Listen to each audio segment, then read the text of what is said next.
5 tahun yang lalu, singkat aja 1 Januari, saya tidur setelah Old and New, setelah berdoa dengan keluarga, setelah ke gereja. Saya tiba-tiba dibangunkan, saya terkejut. Nggak pernah ngalami kayak gitu, saya itu nggak cari-cari yang gituan. Singkat cerita, saya melihat badan saya sendiri, dan saya lihat istri saya. Saya lihat badanku sendiri. Loh, kayak seperti orang astral body keluar gitu loh. Tapi saya real, saya rasakan loh, very real. Ada suara berkata kepada saya, walk. Saya mendengar di belakang saya tidak bisa noleh, jalan. Aku mau menunjukkan suatu tempat pada kamu. Itu pengalaman supranatural. Akhirnya saya dibawa jalan cukup lama, dan tempat itu tidak ada udara. Tapi karena saya tidak berada dalam fisik saya, paru-parunya ada di ranjang, masih bernafas oksigen dunia, tetapi roh saya itu seperti ada sesuatu yang mengikat, jadi saya nggak lepas. Saya dibawa pergi suatu tempat yang jauh. Singkat cerita, saya melihat sebuah gerbang, di atasnya itu ada seperti tulisan tapi ngawang-ngawang gitu. Saya tidak bisa ngerti itu tulisan seperti tulisan malaikat, tapi waktu saya tanya itu apa, saya diberi pengertian, lembah penyiksaan.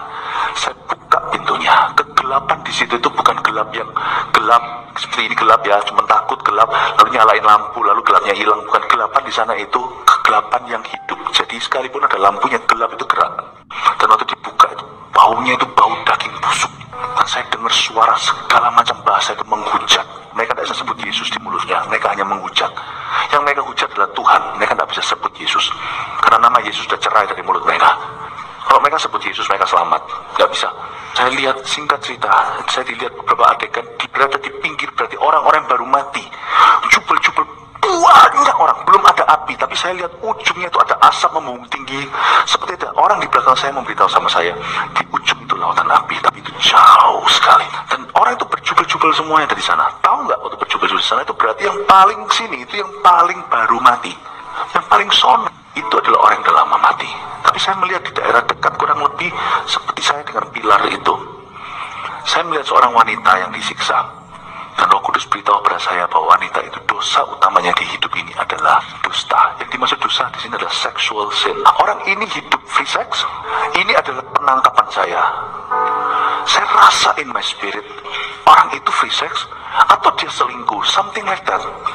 Dan saya melihat dia disiksa dengan begitu banyak roh jahat yang menyorongkan sesuatu ke wajahnya. Saya lihat remang-remang. Lampu yang saya dapat adalah cahaya yang dari belakang saya. Jadi semua spirit di situ, saya tidak bisa lihat klipet-klipet itu. Saya tidak bisa lihat itu spirit itu tidak ada seperti manusia jalannya itu teratur itu. Dan mereka itu ada yang besar, yang kecil itu sekelilingnya itu najis semuanya. Dan saya melihat klipet-klipet begitu. Semua spirit itu bukan yang seperti di horror movie tertawa-tertawa. No, they are real intelligent beings. Orang-orang benar-benar pintar. Tapi mereka semua itu senang bahwa wanita itu sudah jatuh dalam kuasanya. Dan saya rasa itu spirit-spirit seseorang di belakang saya, yang saya sangat pahami suaranya. Saya domba, kenal suara gembala saya. Dia berkata bahwa ini adalah spirit yang melayani dia. Sekarang dia harus melayani mereka. Menyorongkan sesuatu di wajahnya, saya tidak bisa jelaskan trauma melihat itu.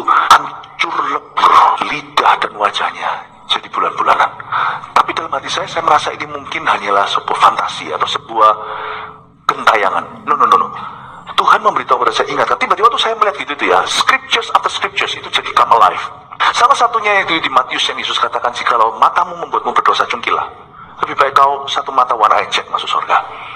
Kalau tanganmu penggalah, lebih baik daripada 2 tangan dilempar ke neraka. Jadi di dalam neraka atau sebelum neraka final lautan api, semua orang di sana itu pakai tubuh binasa. Jadi panca inderanya ada lebih tajam dari di dunia. Sedangkan di surga nanti kita punya tubuh kemuliaan, sama tajamnya. Jangan kau kira kita Kasper atau kita melayang-layang, atau kalau mati itu vanish hilang. Enggak. Kita tetap dalam tubuh kita. Manusia tidak bisa mati, cuma meninggal dunia. Dan saya melihat di situ waktu disorongkan itu dan mereka tertawa. Dan setelah itu anehnya, dia tidak bisa mati, dia minta mati, tidak bisa mati. Itu perempuan, just kill me, tidak bisa. Dia hidup merasakan itu, lalu setelah itu kembali formnya. Tubuh itu tidak bisa punah. Tubuh itu Tuhan cipta memang untuk binasa. Tubuh kebinasaannya. Dan dia kembali lagi dan diulang berkali-kali. Saya nangis dan teriak, tapi roh jatuh tidak bisa lihat saya. Saya bisa lihat mereka, terang di belakang itu yang menyinari sehingga saya bisa melihat adegan. Saya berkata, stop that! No one can hear me. Thank God they couldn't hear me. If they heard me, I'd be scared for my life. Tapi I wasn't scared because he was with me. Waktu saya melihat itu, you can believe it or not. Ya, saya sudah kenyang ditertawakan, disebut-sebut orang biasa. Wah, lu ngada-ngada. Silakan, whatever. Saya melihat itu di ujung. Saya nangis, tapi saya tidak bisa noleh. Ini tidak bisa noleh. Saya cuma bisa dengar, saya tidak bisa lihat orangnya. Saya bilang, Lord, will you stop that? Keluar ayat yang tadi saya khotbahkan. For a man to live only once and then judgment. Pertama saya jawab, masih ada jawaban. Berapa kali setelah adegan lain saya minta lagi, tidak ada jawaban. Saya cuma mendengar seseorang sesekukan menangis di belakang saya, dan itu dekat sekali. Saya bisa rasakan nafasnya, tapi dia wangi sekali. Itu pengalaman bagi saya. Singkat cerita, udah itu aja satu yang saya ceritakan. Saya bangun dari itu, saya kembali ke tubuh saya. Saya lihat istri saya